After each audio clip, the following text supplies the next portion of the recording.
मेरा नाम सोनाक्षी है। मैं एक साधारण से परिवार से बिलोंग करती हूँ। मेरी उम्र 20 साल है और पिता ने एक बहुत अच्छे से परिवार में मेरा रिश्ता तय कर दिया था। मैं अपने माँ बाप की इकलौती बेटी थी, लेकिन बहुत छोटी सी उम्र में ही मेरी माँ का देहांत हो गया था। इसलिए मुझे मेरे पापा और बुआ ने ही बड़ा किया था। दरअसल मेरी बुआ की शादी तो हो चुकी थी, पर उनके और उनके पति के बीच कुछ भी ठीक नहीं चल रहा था। वो अपनी इस जिंदगी से काफी परेशान हो चुकी थीं, क्योंकि उनके पति किसी और लड़की से प्यार करते थे। इसलिए वो अपनी शादीशुदा जिंदगी से खुश नहीं थीं। इसलिए उन्होंने अलग होने का फैसला कर लिया था और उनका तलाक भी हो गया था। और अब वो मेरे और मेरे पिता के साथ हमारे ही घर में रहती थी। मेरी शादी उस परिवार के बड़े लड़के से तय हो गई थी। मैं भी बहुत खुश थी, क्योंकि वो लड़का बहुत पढ़ा लिखा था और मुझे काफी पसंद भी करता था। मैं शादी की तैयारियों में लगी थी, पर कुछ ही दिनों बाद उस लड़के का एक्सीडेंट हो गया था, जिससे मेरी शादी होने वाली थी। हम काफी घबरा गए थे, क्योंकि उसकी हालत काफी सीरियस हो गई थी। एक दो दिन बाद अस्पताल में रहने के बाद उसका देहांत भी हो गया था। मेरे ससुराल में सब तो जैसे टूट ही गए थे और मैं भी काफी उदास हो चुकी थी। मेरे पापा और बुआ तो यही सोचकर परेशान थे कि अब मेरा क्या होगा। उस लड़के से शादी तय होने के कुछ वक्त बाद ही उसकी मौत हो गई थी। ऐसे में मुझसे शादी कौन करता, इस बात को लेकर मेरे पिता काफी परेशान थे। कुछ दिन ऐसे ही बीत गए और फिर एक दिन मेरे ससुराल से फोन आ गया था। मेरे पिता ने उनका फोन उठाया। मैं बहुत ध्यान से अपने पिता की ओर देख रही थी और बहुत ज्यादा कंफ्यूज थी। जैसे ही मेरे पिता ने फोन रखा, मैंने तुरंत उनसे पूछा कि क्या हुआ पिता। तो मेरे पिताजी कहने लगे कि मेरे ससुराल वालों ने अपने छोटे बेटे के लिए मेरा हाथ मांगा है। और ये बात बताते हुए मेरे पिता बहुत ही ज्यादा खुश नजर आ रहे थे। मेरे पिता ने मुझे जब ये बात बताई तो मेरे मन में काफी सारे सवाल चल रहे थे, जिनके जवाब मेरे पास नहीं थे। पर मेरे ससुराल वालों का कहना था कि उन्हें मैं काफी पसंद हूँ, और मेरे पिता भी ये सोचकर हाँ कह दिए थे, क्योंकि ये उनकी इज्जत की बात थी। मेरी शादी उसी घर में हो जाने से उनकी बेटी पर कोई भी सवाल नहीं उठा सकता था, और इसी तरह मेरी जिंदगी भी संवर जाएगी। यही सारी बातें सोचकर मेरे पिता ने हाँ कह दी थी। अब फिर से दोनों घरों में रौनक आ चुकी थी। शादी की तैयारियां भी फिर से शुरू हो गई थी। मेरी शादी बहुत धूमधाम से हुई थी। शादी की रात मेरा देवर, जो अब मेरा पति बन चुका था, मेरे रूम में आने से काफी शर्मा रहा था। मेरी सास ने मुझे बताया था कि वो काफी शर्मीला है और बहुत सीधा साधा है। जब उसे जबरदस्ती मेरे रूम में भेजा गया तो वो चुपचाप आया और अपनी तकिया लेकर बाहर जाने लगा था। ये देखकर मैंने उसका हाथ पकड़ लिया और मैं पूछने लगी कि तुम कहाँ जा रहे हो। तो उसने मुझसे तुरंत अपना हाथ छुड़वा लिया और कहने लगा कि मैं पराई औरतों को हाथ नहीं लगाता हूँ। ये सुनकर मैं काफी हैरान हो गई थी कि मैं भला पराई औरत कैसे, मैं तो उसकी पत्नी हूँ, तो वो मुझसे इस तरह बात क्यों कर रहा है। इतना कहकर वो मेरे कमरे से चला गया था। फिर मैंने सोचा शायद मेरी सास ठीक कह रही थी, वो थोड़ा शर्मीला है। अगली सुबह मैं अपने किचन में काम कर रही थी, तभी मेरा पति किचन में पानी लेने आ गया था। उसे देखकर मैं उसके पास चली गई थी। वो मुझे देखकर काफी घबरा गया था और मुझसे दूर हट गया था और मुझे छूने से मना करने लगा था। मैंने सोचा कि शायद वो मुझे परेशान कर रहा है, इसलिए मैंने किचन में मजाक मजाक में उसका हाथ पकड़ लिया था। मेरे हाथ पकड़ते ही उसके हाथ से पानी का गिलास नीचे गिर गया था। गिलास के टूटने की आवाज सुनते ही सब किचन में आ गए थे और मेरा पति बहाना बनाकर किचन से चला गया था। उस वक्त मेरे पिता मेरे ससुराल आए हुए थे। ये सब देखकर वो काफी हैरान हो गए थे। वो चुपके से मेरे पास आए और मुझसे सवाल करने लगे थे कि क्या बात है बेटी, तुम्हारे और तुम्हारे पति के बीच सब ठीक तो है ना? तुम्हारा पति तुमसे ढंग से बात तो करता है ना? ये सुनकर मैं अपने पिता को समझाने लगती हूँ कि ऐसा कुछ भी नहीं है, सब बिल्कुल ठीक है, क्योंकि मुझे लगता था कि शायद अभी नया नया है और जिन भी स्थितियों में मेरी शादी हुई है, शायद इन सारी बातों से मेरे पति थोड़ा परेशान है और वक्त के साथ सब कुछ ठीक हो जाएगा। यही सब सोचकर मैंने अपने पिता को समझा दिया था कि मैं बिल्कुल ठीक हूँ और बहुत खुश हूँ। मेरे पिता मुझसे कहने लगे थे कि कोई भी परेशानी होगी तो मैं तुरंत उन्हें बता दूं। वो हर वक्त मेरे साथ हैं, पर मैंने उस बात को वहीं टाल दिया था। कुछ वक्त बाद अब हनीमून पर हम जाने वाले थे। मेरी सास बहुत खुश थी और बहुत जोरों शोरों से तैयारियां कर रही थी। लेकिन कुछ ही दिन बाद मेरी सास की बहन की तबीयत खराब हो गई थी, इसलिए उन्हें कुछ दिनों के लिए अपनी बहन के घर जाना पड़ा था। जिस वक्त हमें हनीमून के लिए जाना था उस वक्त ही ये सब हो गया था, इसलिए मेरी सास मेरे लिए काफी उदास थी।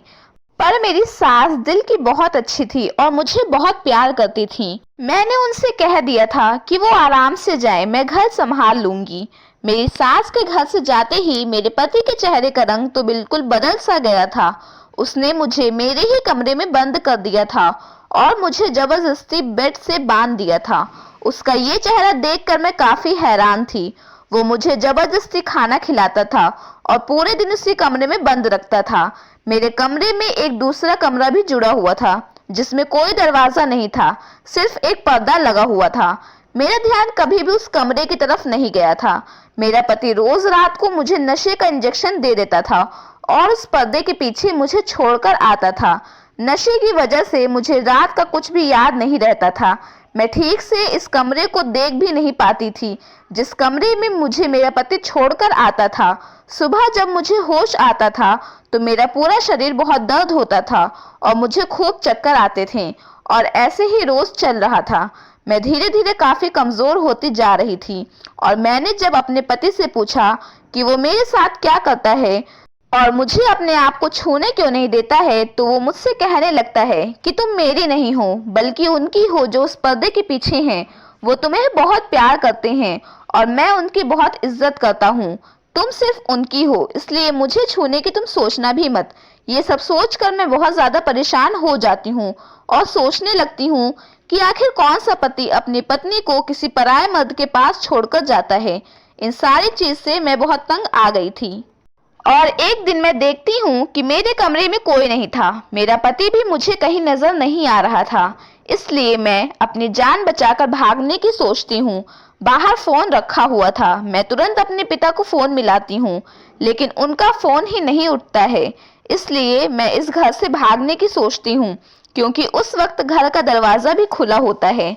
मैं अपने घर से बाहर निकल ही गई थी कि उतने में ही मेरी सास आ गई थी और मुझसे कहने लगी कि अरे बेटा, तुम्हारी ये हालत कैसे हुई। वो मुझे देखकर काफी परेशान सी हो गई थी।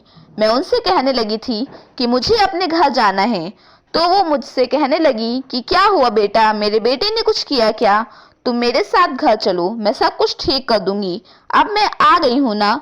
अपनी सास पर भरोसा करके मैं उनके साथ जैसे ही वापस घर गई, उन्होंने मेरे पति को बुलाकर उसे एक जोरदार थप्पड़ लगाया कि वो मेरा ढंग से ध्यान भी नहीं रख पाया। अगर आज मैं वक्त पर ना आती तो मेरी बहू तो इस घर से चली जाती। तो अपनी भाभी को थोड़ी देर तक संभाल भी नहीं सकता।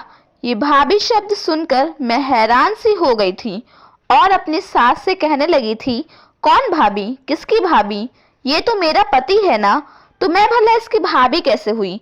तो मेरी सास हंसने लगी और कहने लगी, अरे नहीं नहीं बेटा, ये तो तेरा देवर है।